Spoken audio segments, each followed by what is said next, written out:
When Prosecutor John Miller's car was unjustly towed from his own driveway, it was the final straw in a series of overreaches by HOA officer Linda Carter.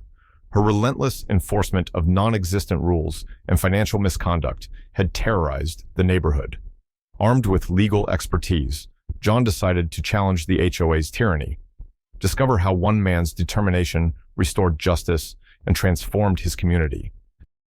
John Miller, a 38-year-old prosecutor, had spent the entire day in court battling a particularly exhausting case. As he pulled into his driveway that evening, all he could think about was unwinding with his wife Sarah and finally getting some well-deserved rest. The moment his tires rolled to a stop on the smooth concrete of his own driveway, he let out a sigh of relief. It was a small, simple pleasure, coming home to a place where he had control, where no legal battles followed him inside. Locking the car, he didn't give it another thought. It was his property, after all. There was nothing to worry about. Or so he believed.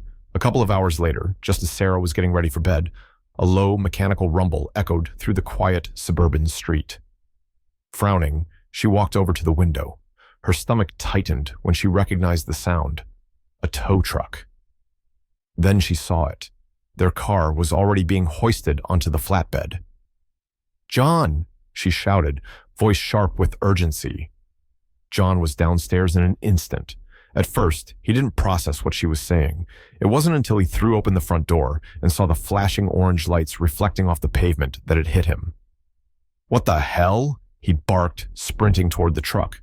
The driver, a man in a reflective yellow vest, barely spared him a glance before tightening the chains around the wheels. The car, his car, was about to be taken away right off his property. Seething, John turned to the only other figure standing nearby, a woman with stiff posture and an air of self-importance. Linda Carter. Linda was the head of the Homeowners Association. Late 50s, sharp-eyed, and known for running the HOA with an iron fist. If there was a rule, she enforced it. If there wasn't a rule, she made one up on the spot.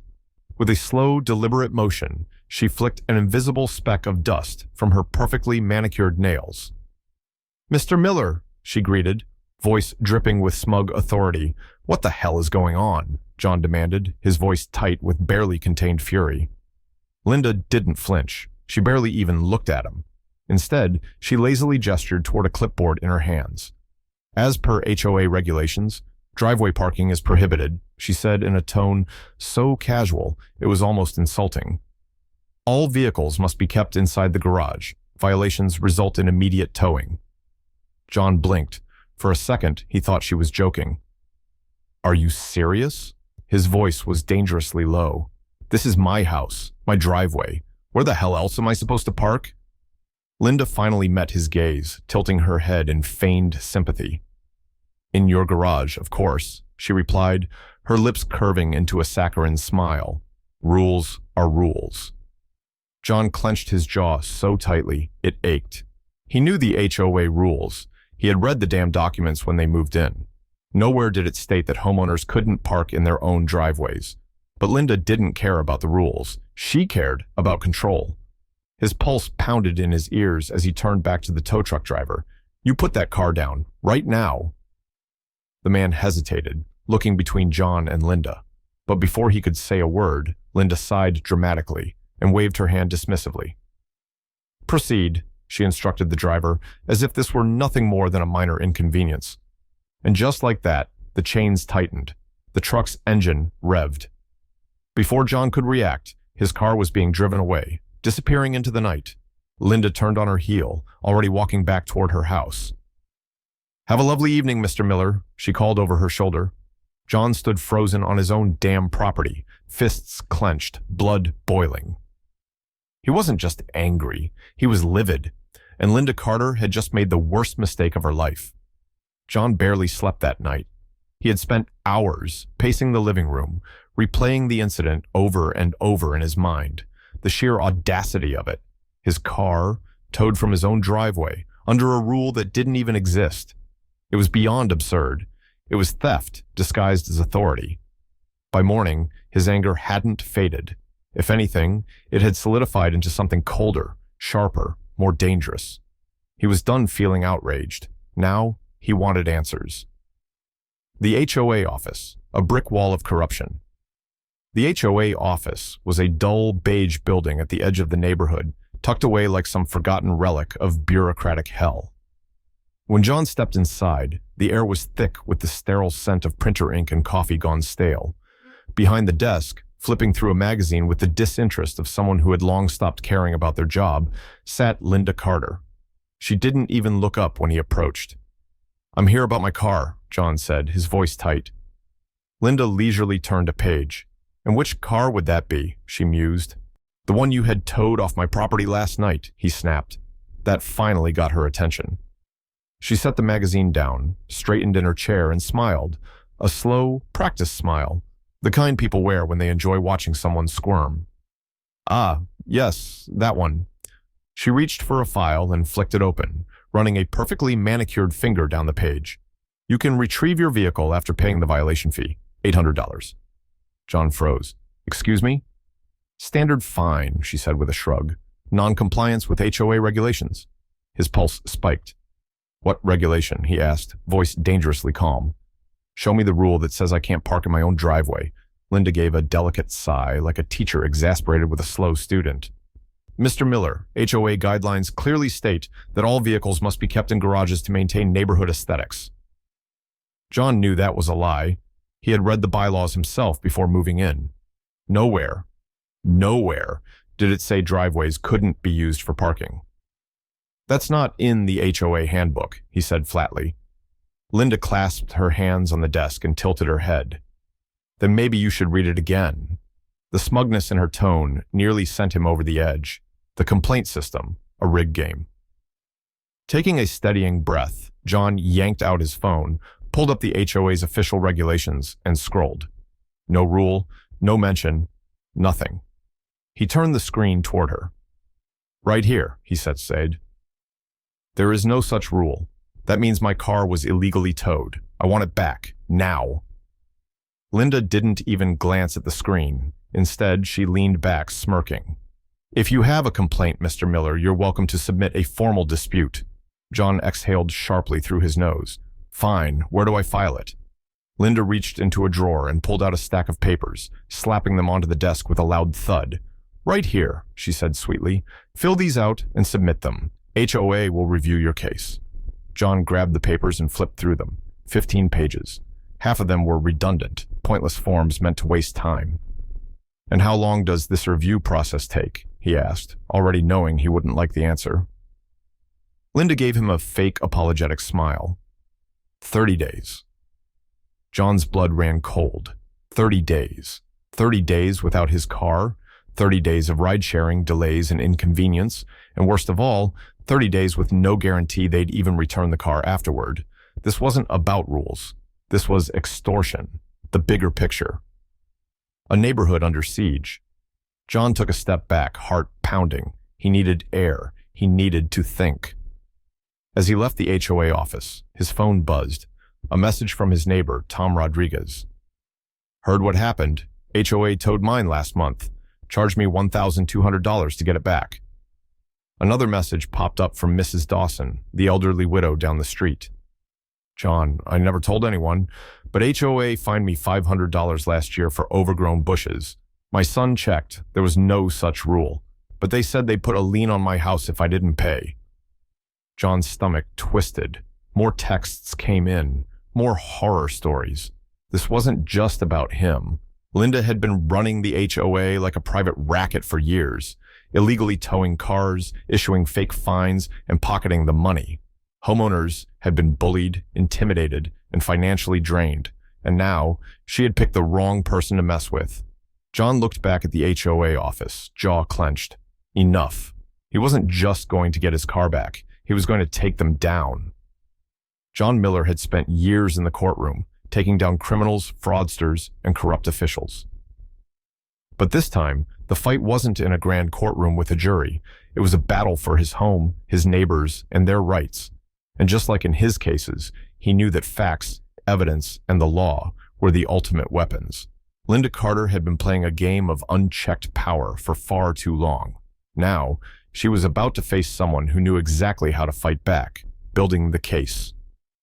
Exposing the corruption, John dug deep. He wasn't just going after the illegal towing of his own car. He was going after all of it. He spent nights gathering evidence, security footage from neighbors' cameras, showing Linda personally giving orders to tow cars from driveways. No written warnings, no due process. Just outright theft.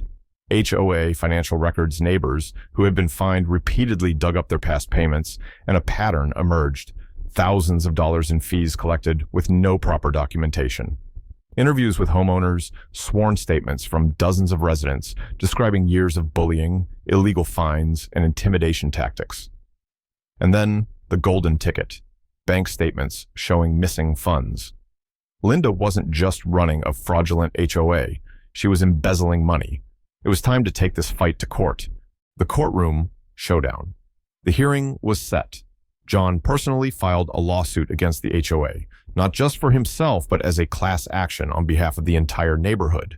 The room was filled with homeowners. The very people Linda had terrorized for years now sat behind John, waiting for justice. At the defendant's table sat Linda Carter, her usual smug expression plastered on her face. She was confident, dressed in a sharp blazer, her lawyer sitting beside her. She didn't realize she was already losing. The judge, a no-nonsense woman in her 50s, peered down at the case file. Mr. Miller, you may begin. John stood, buttoning his suit jacket. His voice was calm, precise, lethal. Your Honor, we are here today because the Homeowners Association, specifically under the direction of Miss Carter, has been illegally towing vehicles from private property, issuing fraudulent fines, and engaging in financial misconduct. Linda's lawyer immediately spoke up. Objection, these claims are baseless. John didn't even flinch. Are they? He turned to the judge and slid a folder across the bench. This is security footage from multiple homeowners showing Miss Carter personally ordering cars to be towed. No written warnings, no due process.